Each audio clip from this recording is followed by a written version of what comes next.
अस्सलाम वालेकुम दोस्तانو स्वाते पुलिस गिरफ्तार کړی دی د پښتو ډرامې مشهور اداکار محمد حسین سواته چې د پښتو په ډېرو ډرامو ډېرو فلمونو کې کار کړی دی او تازه خبر راغلی چې پولیس هغه سره آیس نیولې دی چرس یا نور داسې نشي مواد ورسره نیولې دی او هغه یې ګرفتار کړی دی او داسې پکې هم ویل کېږي چې هغه د نشې په حالت کې دی.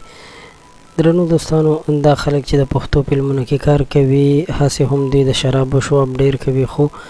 معلومه نه ده چې هغه اوریجنل شراب وي که 2 نمبر خو په حقیقي ژوند کې چې دوی داسې کارونه کوي چې چرس او پوډر خرڅوي یا اسکي نو دا ډېره د افسوس خبره ده. دا خبر موږ ته هم دا اوس یو چا راولېږو چې محمد حسین سواته په جیل کې ولاړ دی او د هغه نه تصویرونه ویستل شوي دي او په تازه خبر کې ویل شوي چې محمد حسین سواته چې کوم دی هغه پولیسو نیولی دی او اوس په هغه سره قانوني کاروایی کېږي. نو دا یو تازه او اوسنی خبر چې تاسو سره مشارک وو. د ویډیو د کتلو مجهان مننه. له نورو معلوماتو لپاره موږ سره اوسئ.